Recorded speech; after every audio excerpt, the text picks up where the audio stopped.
Nosso tema de hoje é abnegação, sacrifício e abnegação. Todos nós já ouvimos algumas histórias do Chico. E nós buscamos algumas dessas histórias que falam para nós sobre a abnegação dele, sobre o desinteresse pessoal.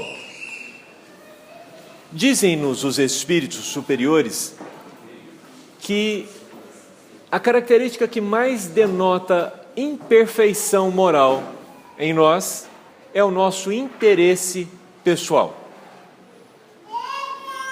E como nós conhecemos muito dos nossos defeitos, nós precisamos olhar um pouco para as virtudes, já que não as temos. E não as temos, portanto, não as conhecemos direito. Por isso nós pensamos nessa historinha do Chico. Numa determinada ocasião, uma pessoa lhe entregou um relógio de presente, um relógio caro, um Rolex. É o relógio mais caro que tem. Alguns modelos dá para comprar para trocar por um carro.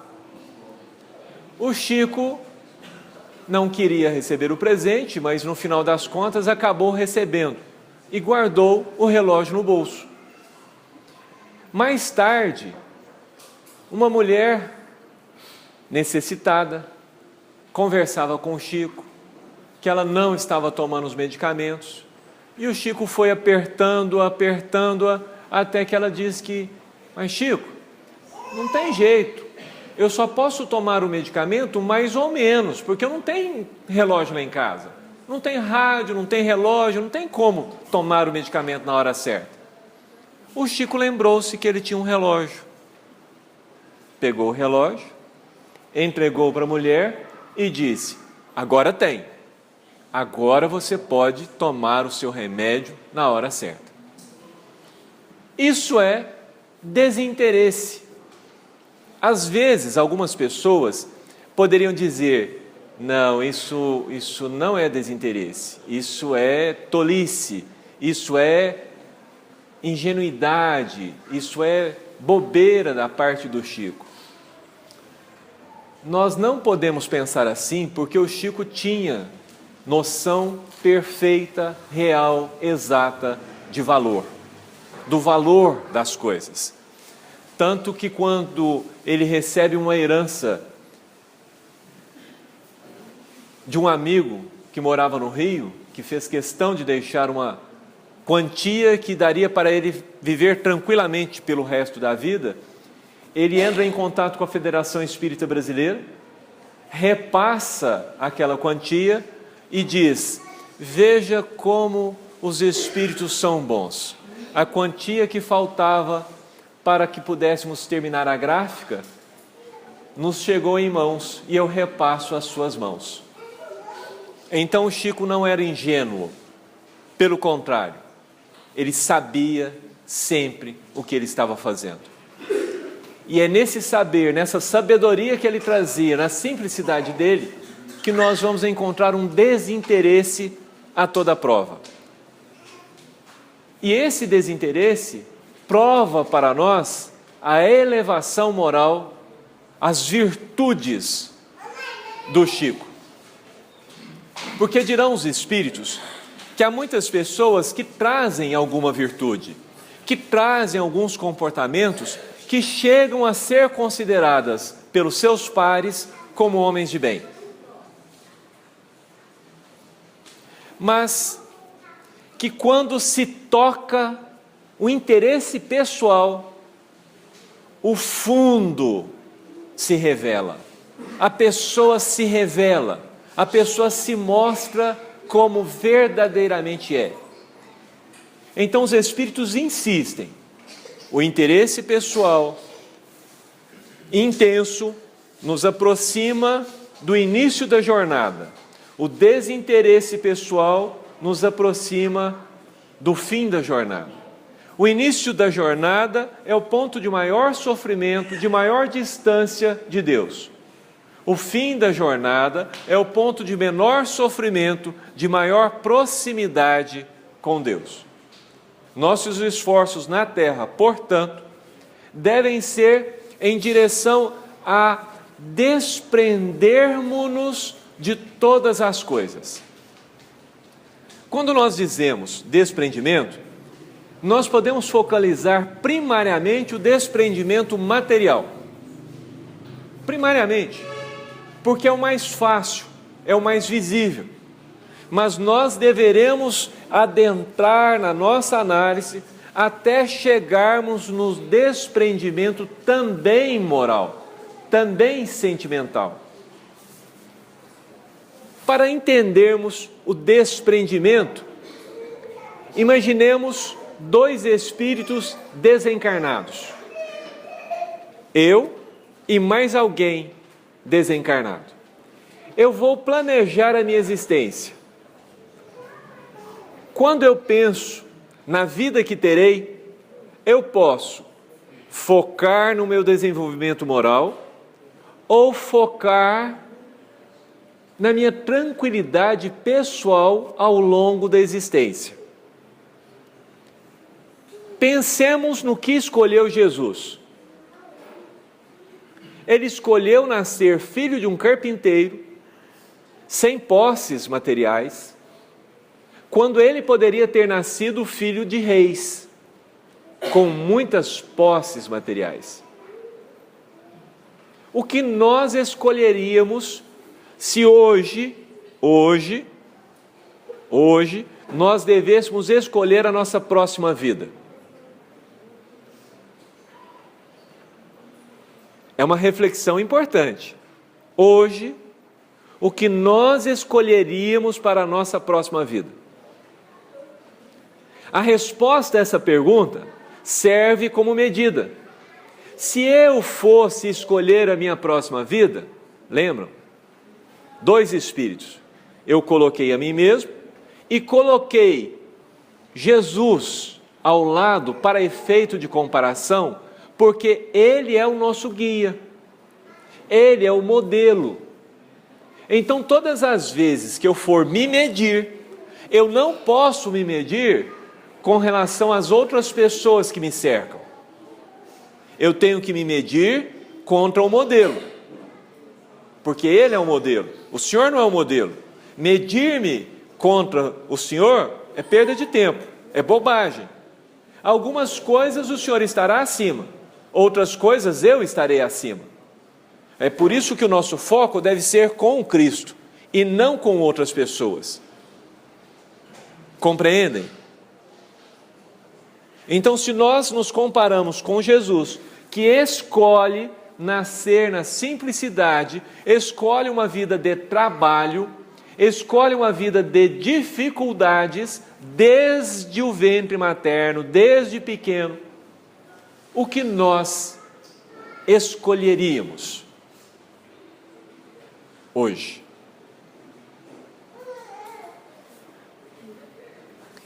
A partir desse ponto, que é o nosso ponto de partida, que somos nós hoje, nós podemos fazer uma outra pergunta. Nós queremos nos encaminhar, nos aproximar do Cristo? Vale a pena? Porque é uma pena, é um sacrifício. Progredir demanda de nós sacrifício, sempre. Não há progresso sem sacrifício. Por quê? Porque progredir é sair de um lugar que você está e ir para um outro lugar. Nosso primeiro desafio é que o desconhecido nos apavora. O desconhecido nos apavora. Não saber o que nos aguarda no nosso futuro nos apavora.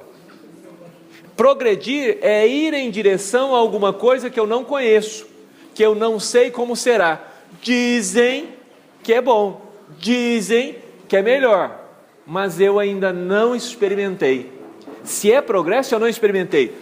Tudo que vem antes do momento que eu estou, eu conheço. Todas as dores para chegar aqui. Quando nós olhamos como ponto de referência a nossa vida material, tem hora que nós tomamos decisões erradas. Então, na perspectiva material, a gente pode sair de uma vida boa para uma vida ruim. Eu posso sair da saúde para a doença. Eu posso sair do equilíbrio para o desequilíbrio. Quando nós pensamos nisso e olhamos para o desconhecido, nós tememos que as nossas decisões nos levem para uma situação ruim. Por isso, muitas vezes, nós preferimos ficar ou adiar esse trabalho de renovação. Mesmo considerando que Jesus nos fez uma proposta para segui-lo, que Ele nos faz uma promessa, que na casa do Pai há muitas moradas, e que Ele nos conduzirá a estas moradas. Ele nos promete mais, porque nas comparações que Ele faz do reino dos céus, primeiro, Ele sempre compara o reino dos céus a alguma coisa muito valiosa. Ele sempre mostra o reino dos céus para nós como sendo um tesouro, alguma coisa fantástica. Quando Ele fala do reino dos céus, Ele fala para nós em festa. Quando Ele fala sobre essa vida futura, Ele fala sobre um gozo. Isso desde o Antigo Testamento, porque no Antigo Testamento, quando se falava no reino dos céus, era para aquelas pessoas que viviam no deserto, uma terra onde manava leite e mel, uma terra de fartura, uma terra produtiva. Para quem mora no deserto, percebem o quanto isso é chamativo, o quanto pensar numa terra onde você tenha planta, onde você tenha água, onde você tenha alimento com fartura, é atrativo, é um prêmio significativo. Então Jesus nos coloca um prêmio, um reino que é tão valioso, mas tão valioso, que um comerciante, tendo encontrado esta pérola, ele volta, se despoja de tudo que ele tem, vende tudo que ele tem, para ir lá e adquirir aquela pérola de valor incomparável. Percebam que a narrativa de Jesus nos propõe o desprendimento, nos propõe negarmos-nos a nós mesmos, tomarmos da nossa cruz e segui-lo. É a mesma história, é abnegação, é largar o que nós temos, largar o lugarzinho. Às vezes a gente vem à casa espírita e senta numa determinada posição. Na semana seguinte a gente vem e senta no mesmo lugar. Na outra semana a gente vem e senta no mesmo lugar. A gente vem na casa espírita 5 vezes e senta no mesmo lugar. Quando nós viermos na 6ª vez e aquele lugar estiver ocupado, como é que nós nos sentimos? Normal? Não. Afeta-nos? Pois é, o nome disso é apego. Esse sentimento que permeia pequenas ações, pequenas coisas. Nós nos apegamos a chinelo, nós nos apegamos a travesseiro, nós nos apegamos ao lado da cama, nós nos apegamos ao lugar na mesa. Eu lembro que na minha casa tinha um garfo, que quando meu pai estava em casa, o garfo era dele. Ele tinha um apego a um garfo. Quando ele morrer, o que vai ser da mesa dele, do meu travesseiro, do meu lugar na cama? Como é que vai ser? O que vai acontecer comigo nesse momento que é inevitável, que é um momento que todos nós vamos passar? Quando nós morrermos, nós vamos levar o quê? Eu sei que todo mundo responde, nós não vamos levar nada, caixão não tem gaveta, e se tivesse também ia ficar enterrado. Nós não vamos levar nada, mas apesar de falar isso, nós não percebemos o que nós estamos dizendo, nós não refletimos o impacto dessa ideia sobre a nossa vida. Ora, se eu vou ser obrigado a deixar tudo, para quem ficará tudo que eu acumulei? Se eu sou obrigado a deixar tudo, qual é o real valor dessas coisas? Se eu sou obrigado a deixar tudo, o que eu levo? Eu levo alguma coisa? Estas coisas não são mais valiosas do que as coisas que eu deixo? Porque se eu tenho algo aqui e consigo levar até lá, essa coisa tem mais ou menos valor do que a coisa que eu tenho aqui e amanhã eu não tenho mais. Entendem a pergunta? Entendem a comparação? Ah, Manuel, raciocinar aqui é tranquilo. Realmente, nós precisamos cuidar dos valores que nos acompanham. Nós precisamos de ter esse desapego. Mas, se fosse fácil, você não estaria fazendo essa palestra. Seria uma perda de tempo, por inútil, porque todos nós já seríamos desapegados. Então, se nós trazemos esse comportamento de uma maneira muito expressiva, de uma maneira muito natural, é porque esse comportamento, ele é da humanidade. Perfeito. Concordo plenamente. Vamos cruzar os braços? Antigamente, nós andávamos de carroça. Vocês querem voltar a essa época? Nós passávamos roupa com ferros à brasa. Vocês querem voltar a essa época? Antigamente, nós arrancávamos dente sem anestesia. Vocês querem voltar a essa época? Antigamente, nós não tínhamos remédio para dor de cabeça. Nós passávamos cera no chão inteiro e depois passávamos escovão. Vocês querem? Aqui não tem muita gente nova, eu creio que está todo mundo entendendo as coisas, os exemplos que eu estou dando. Vocês querem voltar a essa época? Olhando para o passado, é perceptível que quando nós ousamos abandonar as nossas coisas e seguir à frente, há um mundo melhor nos esperando. Por que então não refletir sobre isso, não alimentar isso, não pensar mais intensamente sobre isso? Por que na hora que vem o apego, a gente não faz um esforço em direção ao desapego? Perguntaram para os espíritos se seria possível vencer as nossas paixões, as nossas más tendências. E perguntaram isso depois de perguntarem sobre qual é o sinal mais característico de imperfeição moral. O sinal mais característico de imperfeição moral é o apego. É possível vencer isso? Os espíritos vão responder que sim, é possível. E eu tenho que ler para vocês, porque vocês vão achar que eu estou mentindo.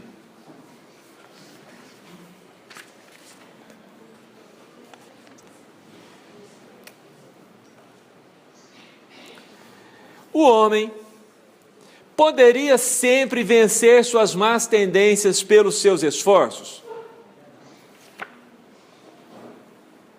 A pergunta é: eu, vocês, nós podemos vencer sempre. Não é de vez em quando. Sempre. Resposta: sim. Vocês concordam com esse espírito superior? Quem estiver balançando a cabeça aqui, sim, eu vou ser obrigado a falar que é mentiroso. Vamos lá. Eu vou fazer a pergunta e agora vocês respondam certo. Vocês concordam com esse espírito? Gente, ó, cabecinha. O nosso comportamento responde por nós. Se eu concordar com ele, o que é o meu comportamento que está contrário a isso? Qual é mais real? O meu balançar de cabeça ou o meu comportamento? Meu comportamento. Então eu vou perguntar de novo: o homem poderia sempre vencer suas más tendências pelos seus esforços? Nós não acreditamos nisso. Nós achamos que não. porque nós não temos conseguido. E os Espíritos vão responder: sim.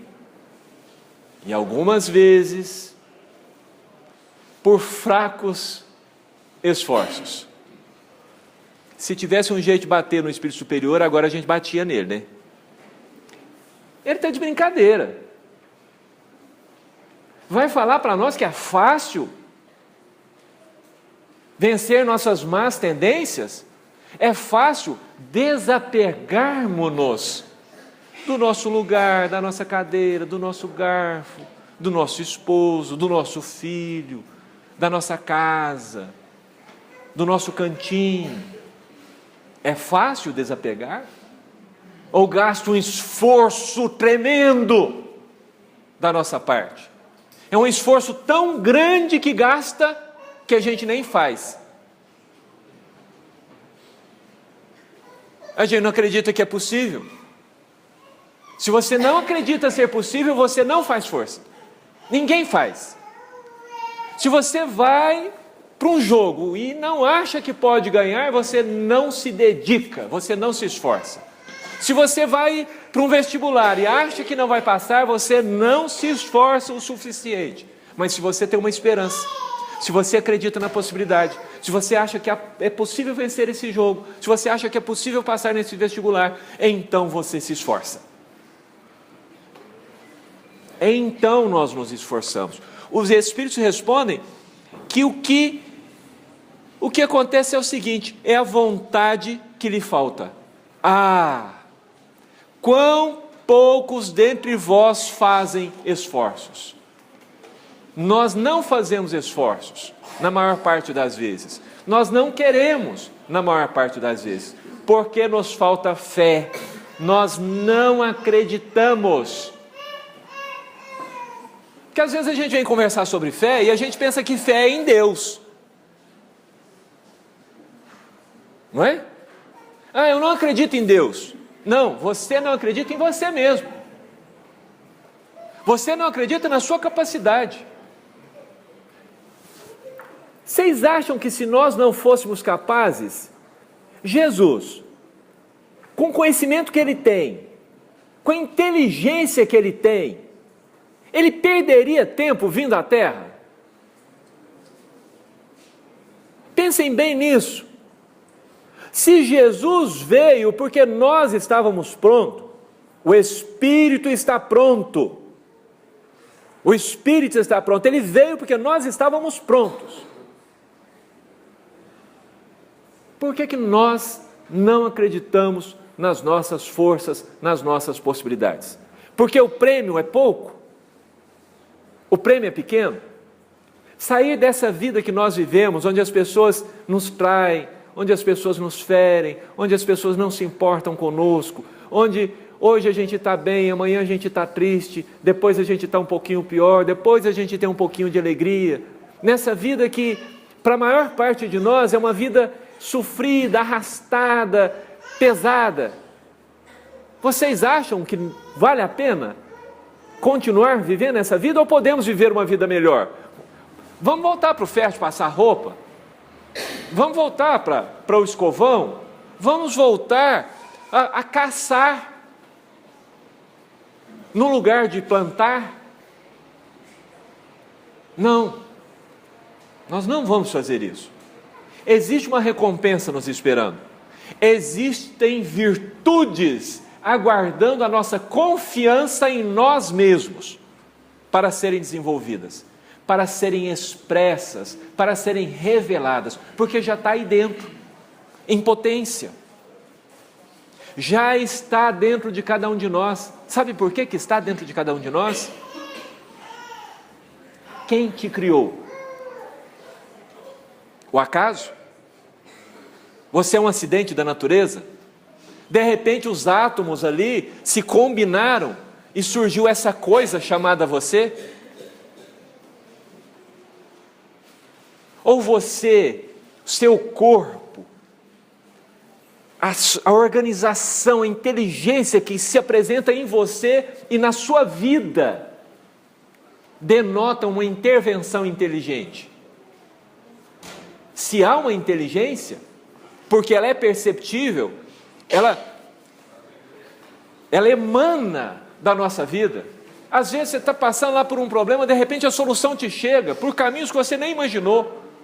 Às vezes está acontecendo uma coisa e lá na frente você queria muito isso, mas lá na frente você fala assim, graças a Deus eu não recebi aquilo, eu não consegui aquilo, porque se eu tivesse conseguido, tinha estragado tudo. Há inteligência nas nossas vidas. Então nós não somos produto de um acaso. Nós não somos um acidente da natureza. Nós não somos uma combinação aleatória de átomos. Gente, os cientistas já tentaram. Eles já foram para o laboratório e puseram lá maçã, pera, puseram tudo dentro de uma sala, fecharam e falaram assim, agora vai aparecer um homem ali dentro, porque todos os elementos necessários estão lá dentro da sala, então agora vai acontecer um acidente e aquilo lá vai virar um ser humano. E não virou. Não vira. Nós fomos criados para alguma coisa melhor do que nós estamos vivendo hoje. Não sou eu quem diz, é o Cristo. É o Cristo que nos revela isto. Há um futuro nos aguardando, muito melhor que isso. Quando os discípulos acharam que tudo tinha terminado, porque os fariseus haviam ganho, Jesus, que deveria, na concepção dos discípulos, evocar os anjos do céu, com aquele exército então, sobrepujar os fariseus, sobrepujar os romanos, Jesus foi crucificado no meio de 2 ladrões, como se fosse uma pessoa das mais vulgares do tempo. Os discípulos acharam que o mundo tinha ganho, que a verdade era essa, que Jesus era uma falácia, ele era falso, ele era de mentira, que Jesus era nota de 30. E que surpresa! Porque Jesus volta e olha para eles e eles ficam olhando para Jesus, e Jesus olha para eles e eles ficam olhando para Jesus, e aí ele chama o Tomé, vem cá Tomé, põe o dedo aqui na ferida. O que é que o Tomé fala para ele? Não mestre, eu creio, morrendo de medo de assombração. Eu creio, ele não quis nem ir lá tocar. Sabe o que Jesus fala para ele? Tomé, toque. É uma das poucas vezes que eu vejo Jesus mandando dentro do Evangelho. Ele manda Tomé tocar.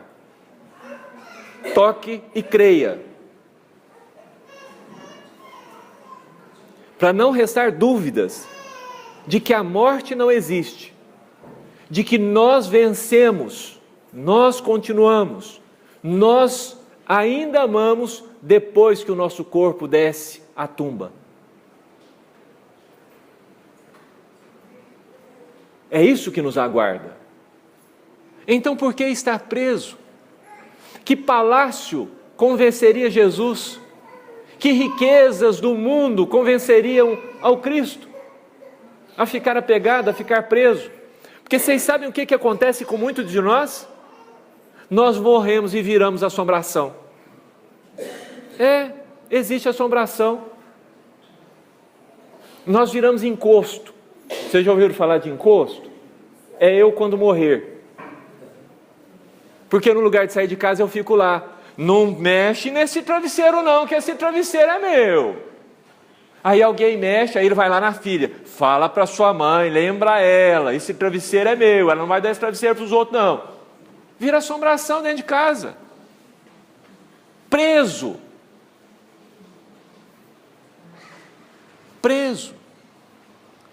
Existe uma história narrada por um espírito, se não me engano o nome do livro é Girassóis, ele tem uns girassóis na capa, que a mulher desencarna e ela vai para a casa dela. E aí ela fica sugando os fluidos que emanam do alimento quando eles estavam cozinhando. E ela percebe que o filho começa a adoecer, a filha começa a adoecer, o marido começa a adoecer. Quando ela consegue associar que ela naquela coisa de sugar as energias da comida que estava provocando a doença da família, ela sai correndo, desesperada de casa. Correndo, porque ela não queria prejudicar a família, mas o apego dela tinha levado-a para dentro de casa. É isso que vocês querem para vocês no futuro? Ficar preso dentro de casa por causa de uma colher? Por causa de um par de meia? Ruim, né? Por causa de um par de meia, não. Ernesto Bozano faz uma pesquisa com médiuns que tocam em objetos e percebem a áurea do objeto e veem a memória do objeto. Leva um médium desse para um museu. Chega no espelho e tem uma mulher que está lá do lado do espelho há mais de 300 anos. Ela está num museu acompanhando um espelho, gente. É isso que vocês querem para o futuro de vocês? Então tem de começar agora. O meu futuro depende do que eu faço hoje, do esforço de hoje. Porque se eu não começar esse esforço hoje, eu vou ter de começar amanhã, vou ter de começar depois, e pode ser mais difícil. E como é que eu faço então para conseguir fazer esse progresso na minha vida?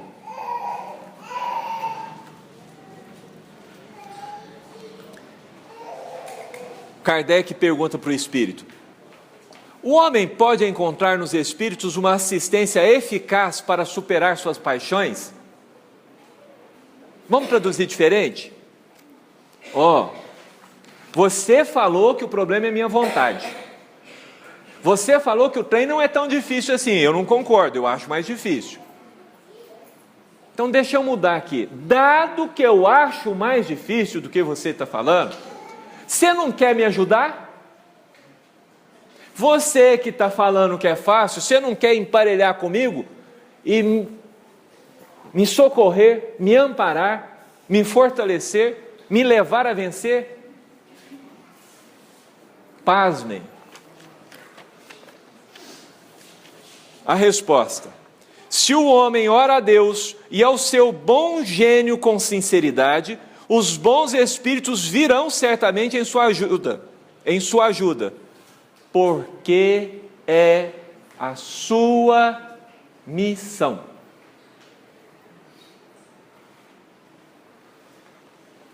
Bom demais isso, hein? Prestem atenção. Tem um espírito que ele tem uma missão, que é ajudar você a vencer suas más tendências. Tem um espírito que a missão dele é ajudar a mim a vencer as minhas más tendências. Então o meu está muito lerdo. O meu está muito lerdo. Ele não está me ajudando muito, não.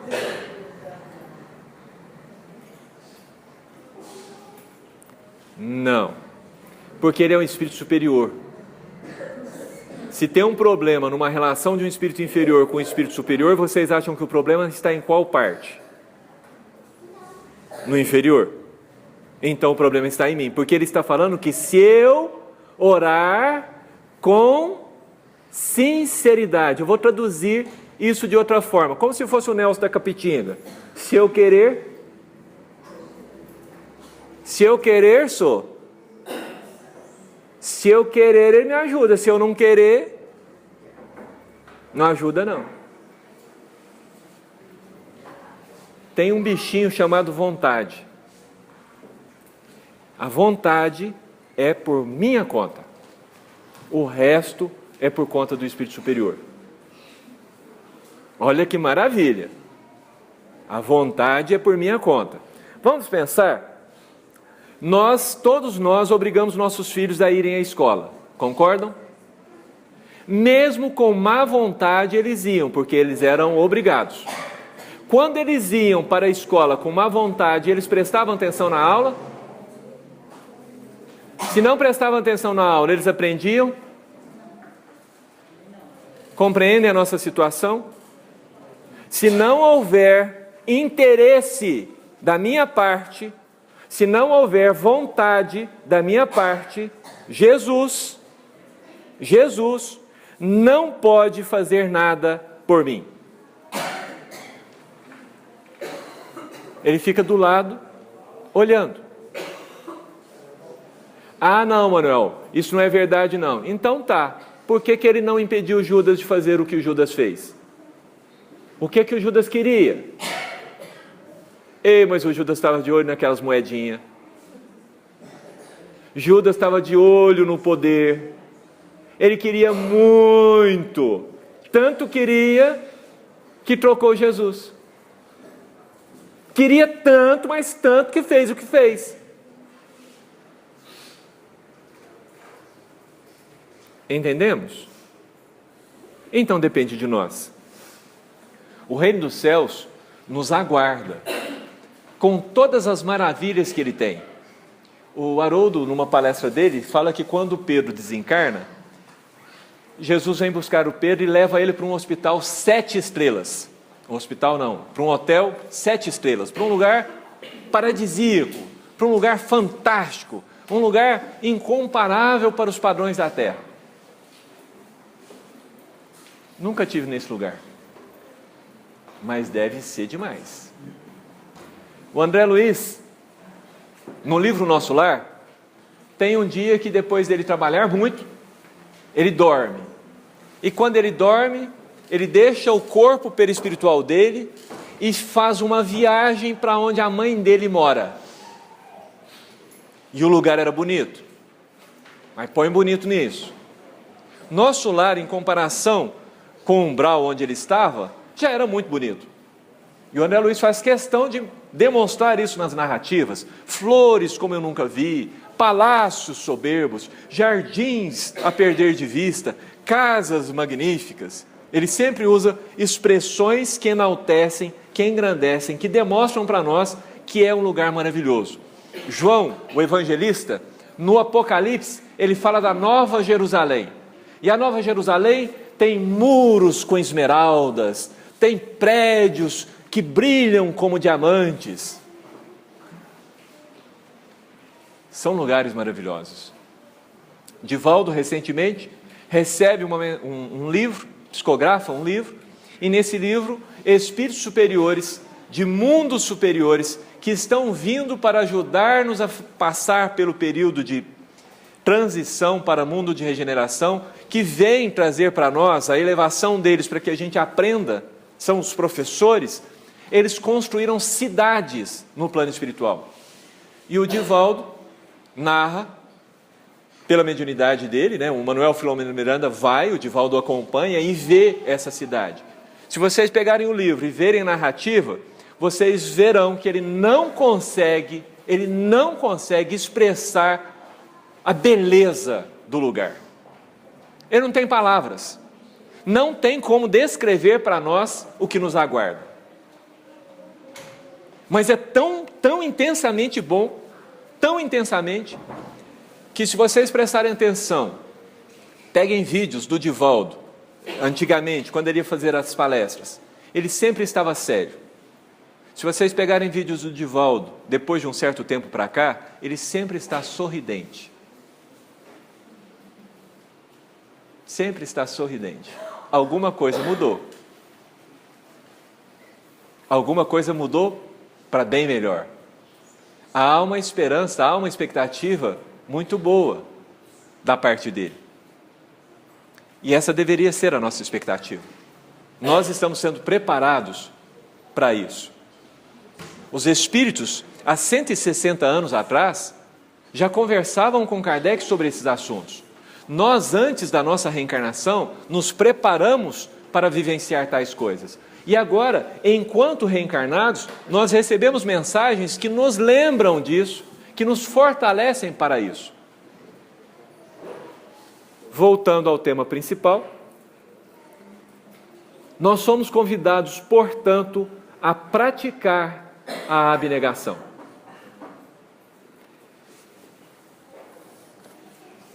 É uma outra pergunta. desculpem, é uma outra pergunta que trata sobre o egoísmo. Porque o egoísmo é um dos nossos principais adversários. Ele, junto com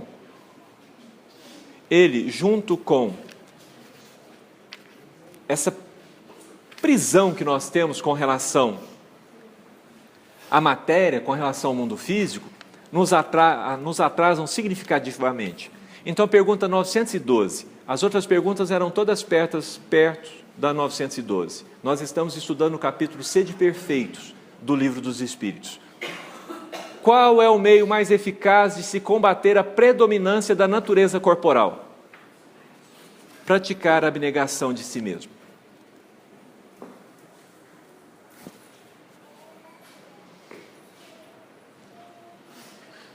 Eu compreendo que para nós seja extremamente difícil abrir mão de nós, das nossas opiniões, das coisas que nós acreditamos que sejam as coisas corretas. É complicado fazer isso. Imagine você na empresa, chega alguém novo, com várias propostas diferentes, e você ter que ouvi-lo, ter que apreciar, olhar para o seu passado e pensar assim, eu era desse jeito, eu era animado, mas a vida me ensinou que a gente não consegue muita coisa. Você acreditando nisso, o que você vai fazer com essa pessoa? Vai tentar provar para ela que ela também vai fracassar, que ela também não vai conseguir. E quando você faz isso, você pode estar tirando dessa pessoa a chance de inventar a Neosaldina. Eu sei que a Neosaldina foi inventada, mas imaginem que inventem um remédio para o câncer. Se nós não abraçarmos o que vem por aí, o mundo para. A questão é que nós estamos vivendo um período em que o mundo não vai parar. E os Espíritos dizem que aqueles que se colocarem contra o progresso serão esmagados pelas rodas do progresso. Serão levados de roldão pela multidão. Nós estamos vivendo um período extraordinário, de mal e de bem. Quando a gente olha para a sociedade, nós vemos o tanto que o mal está ruim, o tanto que o mal está fazendo mal para nós. Vocês querem realmente viver num lugar em que você passeando, vem alguém dirigindo um carro e atropele a sua família? É isso que nós queremos para nós? É isso que a gente realmente, é essa sociedade que nós desejamos? Não, não é essa sociedade que nós queremos. Uma sociedade onde nós tenhamos, como estamos fazendo, de ter muros altos, de termos cercas elétricas, de termos caco de vidro, ferpas, e termos que pagar um vigilante, e termos que pagar não sei o quê, e ainda sermos assaltados. É isso que vocês querem para vocês? Não. Eu tenho certeza que não é. Mas o nosso apego aos bens materiais, o nosso apego à vida corporal, o nosso egoísmo é que está fazendo o mundo que nós vivemos. Sim, sim. Às vezes a gente pode pensar, não, não é não. Então vamos lá. Eu sempre dou esse exemplo, que é um exemplo muito fácil. Quem ensinou seus filhos a mentir?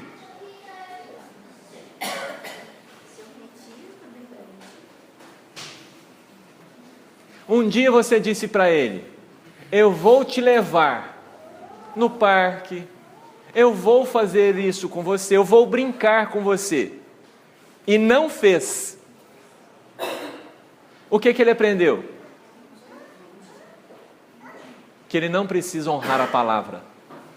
Aí agora ele foi eleito para presidente da República. O que ele vai fazer com o seu país? Quem fez isso? Você. Eu. Cada um de nós.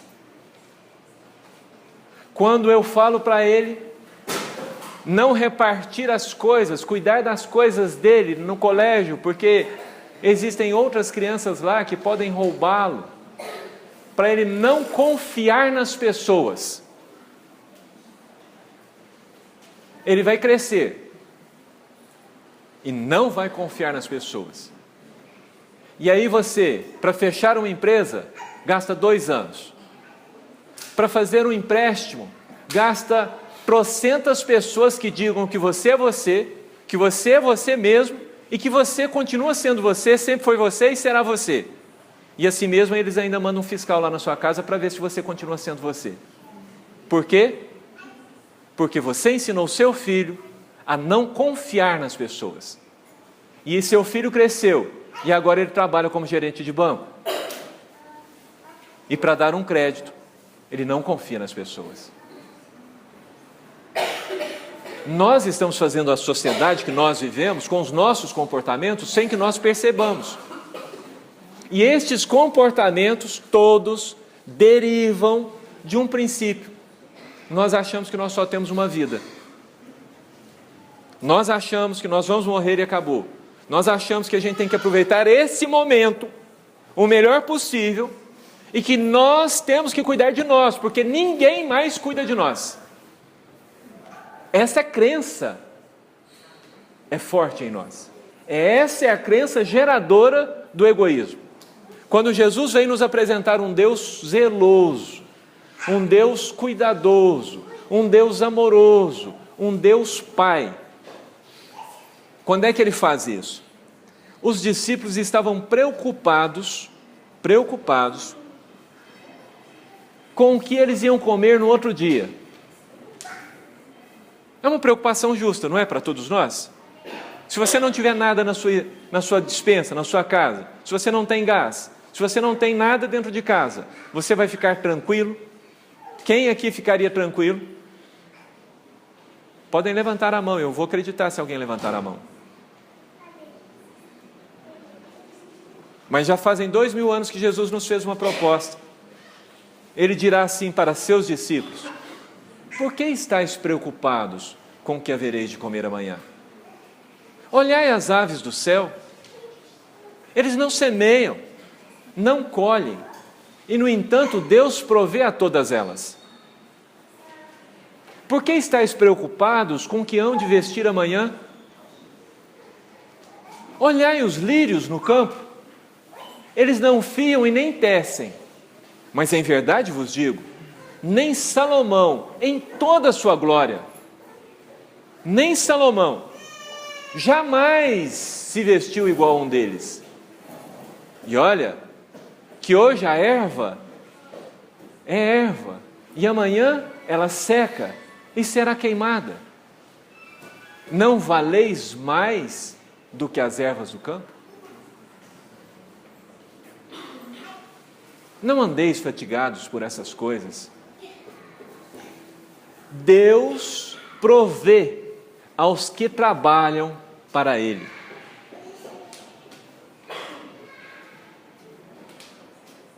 Se nós dermos um voto de confiança ao Cristo, esquecermos todos os seus outros ensinos, todos os outros, mas nos lembrarmos deste, se nós pedirmos com sinceridade ao nosso Espírito guia, ao nosso benfeitor, ao nosso anjo de guarda, que nos auxilie a lembrar disso, a confiar na proteção divina, a confiar em Deus, nós mudaremos o mundo. Porque tudo muda. Eu não brigo mais, eu não desespero mais, eu não magoo mais, eu não firo mais. Tudo isso desaparece da minha vida. É uma mudança radical, presa, dependente da fé. Da fé em alguém que é muito maior do que eu, que é muito maior do que todos nós juntos. Da fé no Cristo. Ah, mas Eu não sei se Jesus existiu de verdade. Eu entendo o seu argumento. E eu gostaria que você não olhasse para a história. Olhe para a sua vida e seja sincero com você mesmo. Você já não sentiu a intervenção divina na sua vida?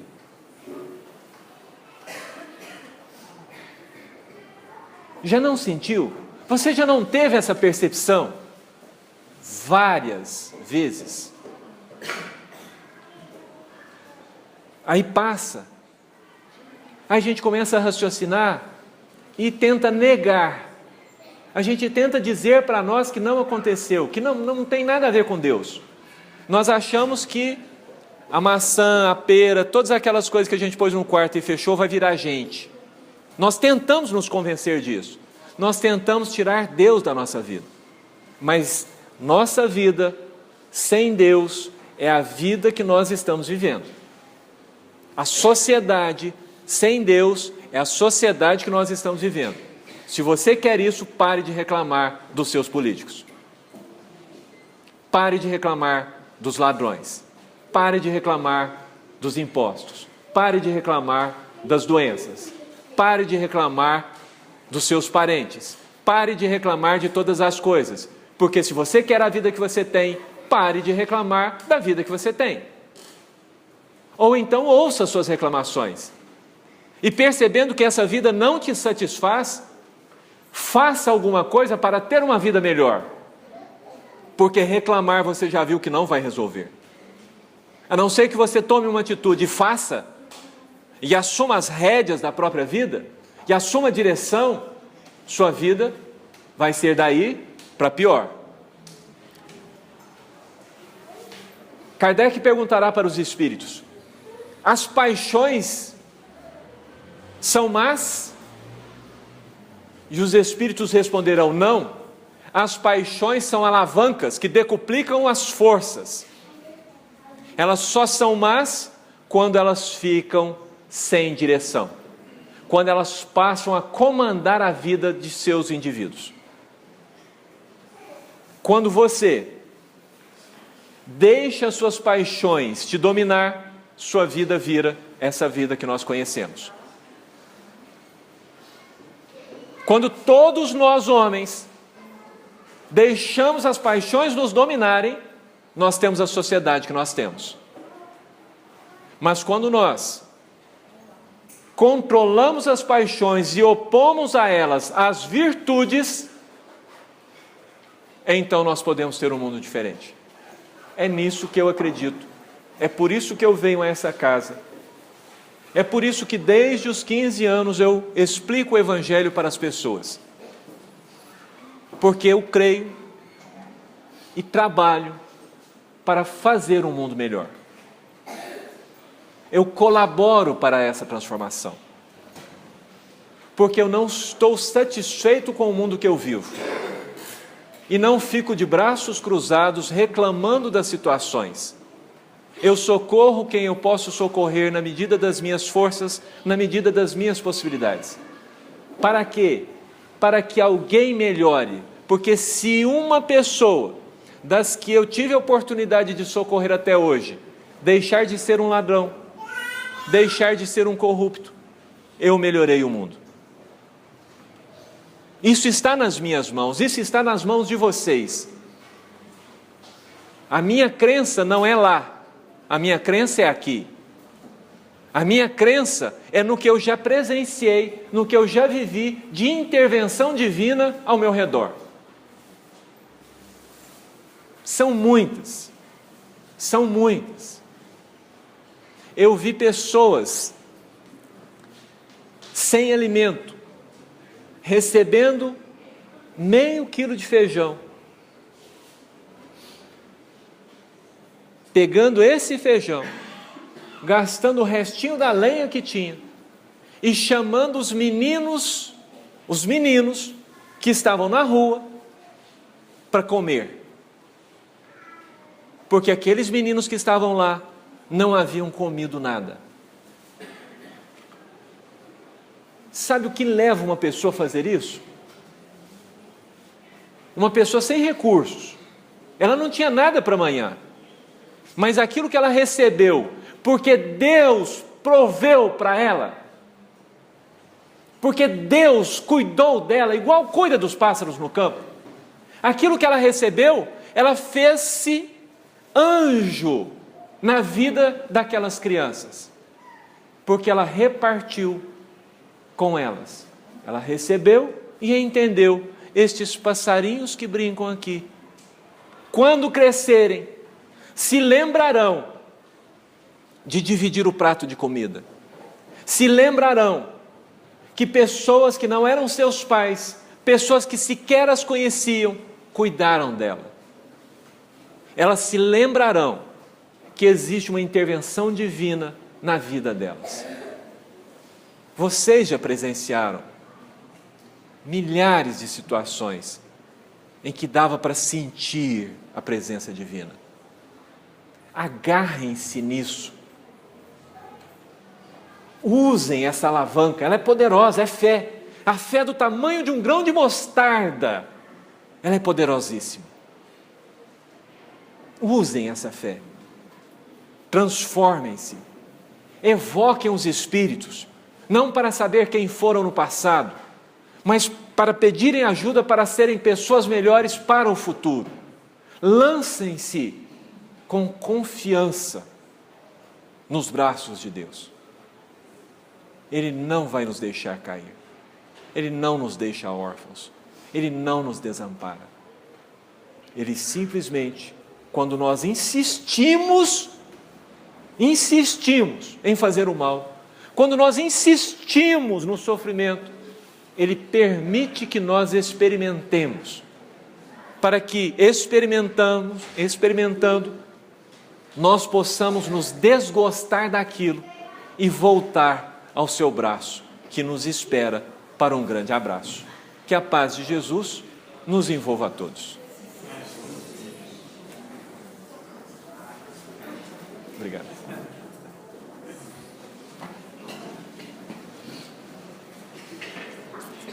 Irmão, tranquilo? Obrigado aí. Eu que agradeço. Também.